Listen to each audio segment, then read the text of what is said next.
Hello children, good morning. This is Mrs. Haripriya from Pon Vidyashram, and now we're going to see a new chapter in geography, that is drainage. So we're going to see the introduction part, what are all the drainage patterns, the features of the rivers, that is the Himalayan rivers, on that the Indus, the Ganga and the Brahmaputra. First, we are going to see what is a drainage. Drainage, the term describes the river system of an area. So now, what is a river system? A river, along with its tributaries, it is called as a river system. So what is a drainage basin? These are drained by a single river system is called as a drainage basin. What is a water divide? An upland that separates the two drainage basins. Here you can able to see in this picture an elevated area in the middle is separated by two streams, that is stream A and stream B. That is called as a water divide.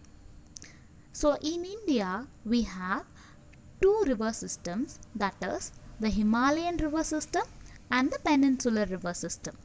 So before going to see this in detail, shall we see the drainage patterns? Yes. There are four drainage patterns, and these patterns are depend upon slope of land, rock structure underneath, well as the climate. There are dendritic, rectangular, trellis and radial. First we will see what is dendritic. Dendritic is the river channel follows the slope of the terrain. So the tributaries along with its stream resembles the branch of a tree, and for this it gets its name dendritic. Next one is the radial. The streams flow in different directions from a central peak or a dome like a structure. In between there will be like a mountain, and from that only the streams will flow on. That is why it is called as a radial. And rectangular, a river joined by its tributaries at approximately right angles and make a rectangular form. That is called as rectangular pattern. Then trellis. It is formed where streams join the main river at the right angle. The trellis pattern develops in areas of alternate hard and soft rock is there.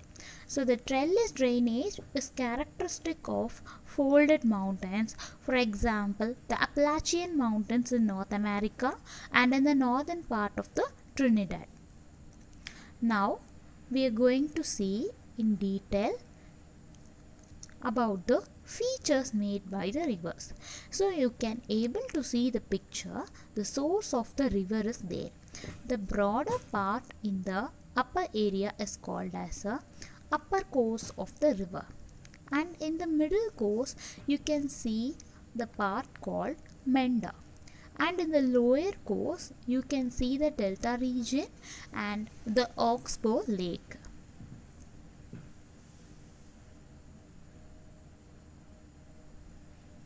So the rivers of India.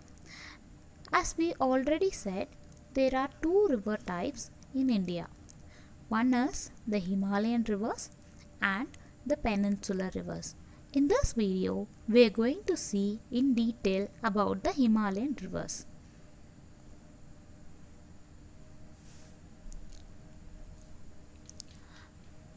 Shall we compare the Himalayan rivers with the Peninsular rivers? Yes.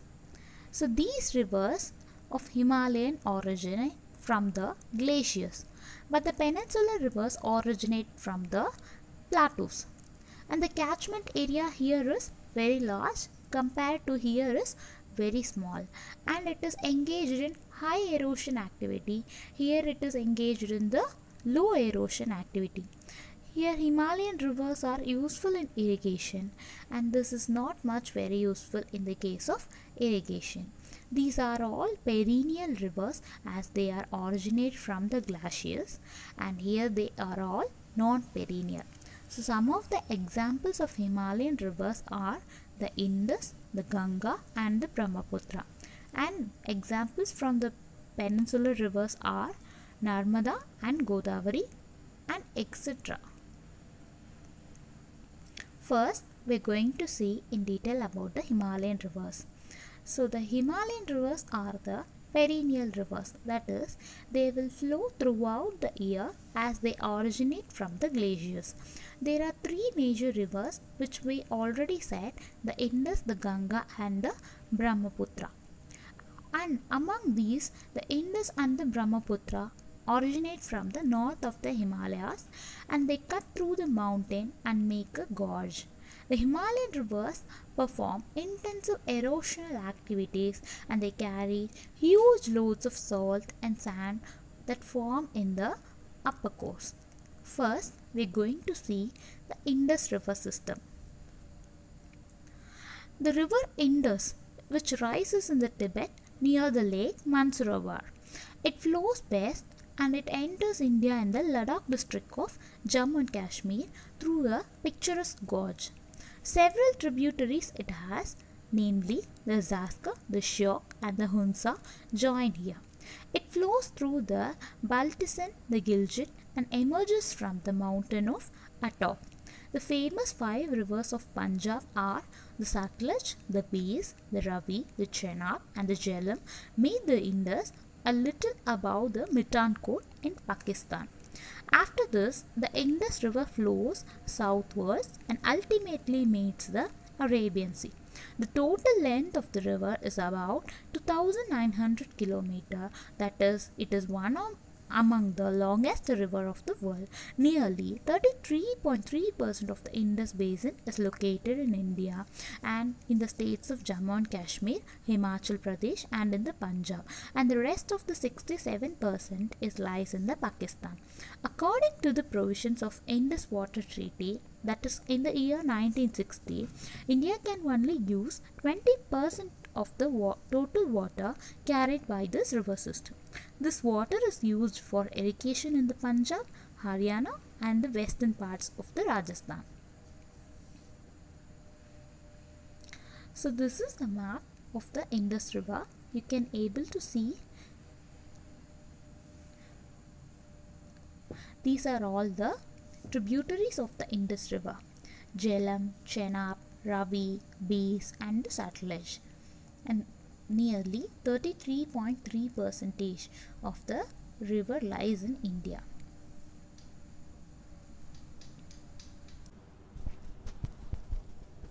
Now we are going to see the Ganga river system.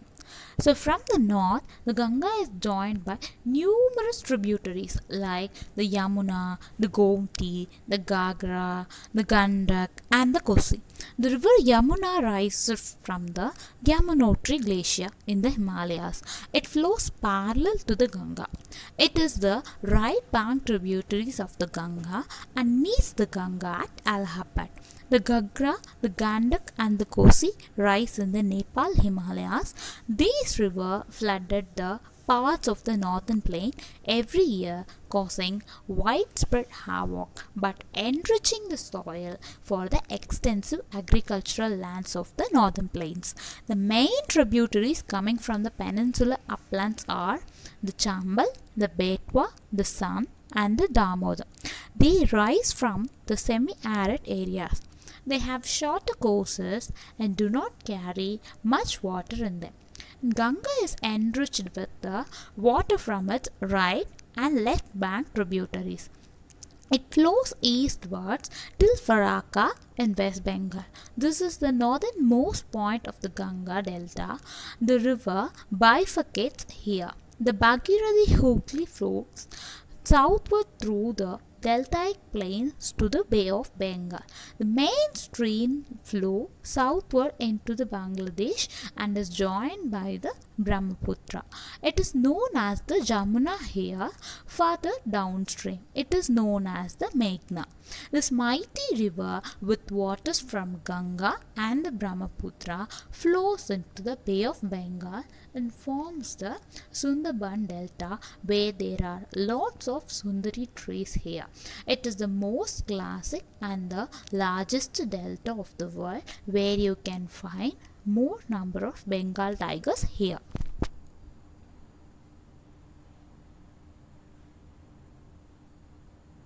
And this is where the place which I said, the Bhagirathi at Devaprayag.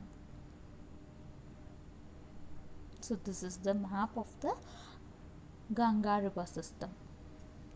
Here you can able to see the tributaries, the Damodar, the Son, the Gomti, the Gagra. So these were all the tributaries of the Ganga.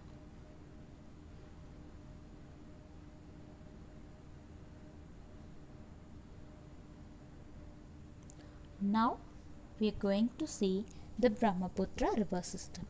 Brahmaputra rises in the Tibet east of Mansarovar Lake, very close to the sources of the Indus and the Satluj. In Tibet, it is known by the name Tsangpo. It is slightly longer than the Indus and most of its courses lies in the Tibet. It flows eastwards parallel to the Himalayas to its south. When it reaches mountain peak of Namcha Barwa, it takes a U-turn and makes a 5,500 meter deep gorge. Then it enters India in Arunachal Pradesh through a gorge. Here it is called the Dihang, and it has numerous other tributaries to form the Brahmaputra in Assam. In Tibet, Tsangpo River carries a smaller volume of water and less silt, as it is a comparatively dry and hard rocked area. In India, it passes through a region which receives a huge amount of rainfall. The result is that the river carries a large volume of water and considerable amount of silt along with it. The Brahmaputra has a braided channel in its entire length in Assam and numerous riverine islands. Every year during the rainy season, Brahmaputra river floods its banks and causes widespread devastation in Assam and Bangladesh. The river also shifts its channel during rainy season every year. You can able to see the picture of the Brahmaputra river system. And this is the Brahmaputra river map. You can see the tributaries here. So these were all the tributaries of the Brahmaputra, and in this place in the Tibet, it is named with the name of Tsangpo. And this is what the pictures of the Brahmaputra river.